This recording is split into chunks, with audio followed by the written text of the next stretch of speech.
Hello everyone. आज हम इस वीडियो में डिस्कस करेंगे एलिमेंट्स ऑफ डेलीगेशन के बारे में। प्रीवियस वीडियोस में हमने डिस्कस किया था कि डेलीगेशन क्या होता है, उसके बारे में डिटेल नॉलेज ली थी और इम्पॉर्टेंस ऑफ डेलीगेशन के बारे में डिस्कस किया था। तो अगर आपने वो वाली वीडियोस नहीं देखी तो आप पहले वो वाली वीडियोस देख लीजिए। ठीक है, आज हम इस वीडियो में डिस्कस करेंगे एलिमेंट्स ऑफ डेलीगेशन। तो चलिए स्टार्ट करते हैं। There are three elements of delegation. Delegation के थ्री एलिमेंट्स होते हैं। कौन कौन से? Responsibility, authority and accountability. ये तीन एलिमेंट्स है डेलीगेशन के। एक एक करके हम बात करेंगे सबकी। सबसे पहला है रिस्पॉन्सिबिलिटी। रिस्पॉन्सिबिलिटी बेसिकली क्या होती है? Responsibility means the work assign to an individual. मतलब एक इंडिविजुअल को जो भी काम असाइन किया है वो बेसिकली रिस्पॉन्सिबिलिटी होती है। मतलब एक सुपीरियर ने जैसे ही अपने सबॉर्डिनेट को एक ड्यूटी असाइन करी, एक काम असाइन किया, तो वो क्या होती है? रिस्पॉन्सिबिलिटी। ठीक है, responsibility means the work assign to an individual. The process of delegation begins when the manager passes on some of his responsibilities to his subordinates, which means responsibility can be delegated. तो जो हमारा delegation का process है वो कब start होता है? वो प्रोसेस ही स्टार्ट तब होता है जब एक मैनेजर अपनी रिस्पॉन्सिबिलिटीज़ जो हैं वो अपने सबॉर्डिनेट्स के साथ क्या करता है? सबॉर्डिनेट्स को डेलीगेट कर देता है। ठीक है, अपने सबॉर्डिनेट्स को बांट देता है। और इसका मतलब कि जो रिस्पॉन्सिबिलिटी है, responsibility can be delegated. Responsibility को हम डेलीगेट कर सकते हैं। तो ये था हमारा बेसिकली कि रिस्पॉन्सिबिलिटी क्या है। अब देख लेते हैं फीचर्स क्या है रिस्पॉन्सिबिलिटी के। सबसे पहले बोल रहा है responsibility is the obligation of subordinate to properly perform the assign duty. Simple, इसका मतलब क्या है? रिस्पॉन्सिबिलिटी एक तरीके से क्या है? एक ऑब्लिगेशन है सबॉर्डिनेट की to properly perform the assign duty. जो भी उसको एक असाइन ड्यूटी दी गई है, जो भी उसको एक ड्यूटी दी गई है उसके सबॉर्डिनेट ने जो दिया है उसको काम, और उसको काम करके उसको देना है, तो वो उसकी क्या है? रिस्पॉन्सिबिलिटी है, एक ड्यूटी है उसकी, एक ऑब्लिगेशन है ना। अब रिस्पॉन्सिबिलिटी फ्लोज अपवर्ड। रिस्पॉन्सिबिलिटी कैसे फ्लो करती है? अपवर्ड डायरेक्शन में फ्लो करती है। Because subordinate will always be responsible to his subordinate. क्योंकि जो सबॉर्डिनेट होगा वो ऑलवेज भी जो अपना जो सुपीरियर है उसके लिए वो रिस्पॉन्सिबल होगा। ठीक है, तो ये थे बेसिकली हमारे फीचर्स ऑफ रिस्पॉन्सिबिलिटी। तो बहुत सिंपल सा था रिस्पॉन्सिबिलिटी क्या होती है। अब हम देख लेते हैं अथॉरिटी के बारे में। अथॉरिटी क्या होती है? Authority means power to take decisions. Simple सी बात है, अथॉरिटी क्या है? डिसीजंस लेने की power. To carry on the responsibilities every employee need to have some authority. जैसे एक मैनेजर ने अपनी रिस्पॉन्सिबिलिटी दी अपने सबॉर्डिनेट को, तो वो उसको उसके मैचिंग की अथॉरिटी भी पास करेगा। क्योंकि अगर वो उसको अथॉरिटी ही नहीं पास करेगा तो वो रिस्पॉन्सिबिलिटी ही कैसे कर पाएगा? जो भी काम दिया है, अगर उसको कुछ डिसीजन लेने की ही पावर नहीं दी है तो वो अपने काम को कैसे कंप्लीट करेगा? है ना। तो बेसिकली अथॉरिटी क्या है?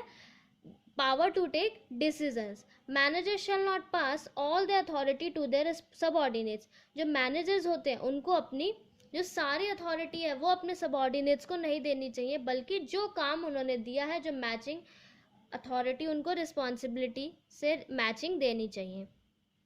अब बोल रहा है features of authority. Authority flows upward. Authority भी क्या करती है? अपवर्ड फ्लो करती है। जैसे हम मैनेजमेंट हायरार्की में ऊपर जाते जाते हैं, स्कोप ऑफ अथॉरिटी क्या रहता है? बढ़ता जाता है। ठीक है, authority is restricted by law and rules and regulation of the organisation. Authority क्या है? रिस्ट्रिक्टेड है by law and rules and regulations of the organisation.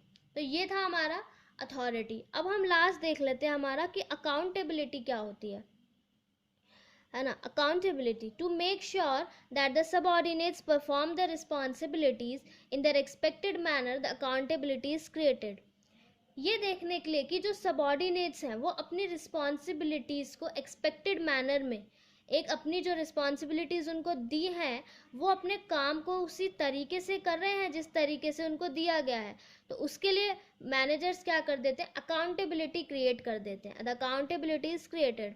Accountability means subordinates will B answerable for the non completion of task. तो accountability का क्या मतलब है कि जो सबऑर्डिनेट्स रहेंगे वो आंसरेबल रहेंगे अगर उन्होंने कोई भी काम नहीं किया, जो उनको टास्क दिया गया, अगर वो उस काम को कंप्लीट नहीं कर पाए तो वो क्या रहेंगे, आंसरेबल रहेंगे। तो वो उसका क्या मतलब होता है, बेसिकली अकाउंटेबिलिटी का मतलब यही होता है, that they are answerable for non completion of task. Accountability cannot be passed or delegated. It can only be shared with subordinates.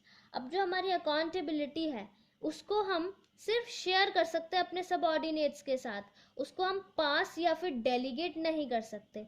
इसका मतलब that accountability can only be shared with the subordinates, which means even after delegating responsibility and authority, the managers will be accountable for non completion of task. इस line का simple सा क्या मतलब हुआ कि अगर हमने अपनी अकाउंटेबिलिटी, अगर किसी सबॉर्डिनेट को हमने अकाउंटेबल बना भी दिया नॉन कंप्लीशन ऑफ टास्क के लिए, तो जो मैनेजर होगा वो भी अकाउंटेबल रहेगा नॉन कंप्लीशन ऑफ टास्क के लिए। ठीक है, इसको हम एक छोटे से एग्जाम्पल के साथ समझ लेते हैं कि इसका क्या मतलब हुआ।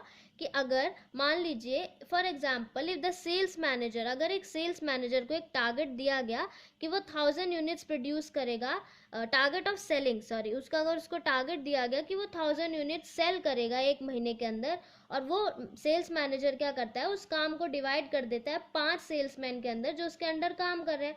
बट क्या होता है, एक सेल्समैन बीमार पड़ जाता है, तो जो मंथ के एंड में ओनली 800 यूनिट्स जो होती हैं वो सोल्ड हो पाती है। तो इस सिचुएशन में क्या रहेगा, the accountability lies with the manager. जो अकाउंटेबिलिटी रहेगी वो मैनेजर के ऊपर रहेगी, ऑल्दो ही हैज डेलीगेटेड और passed his targets to his subordinates.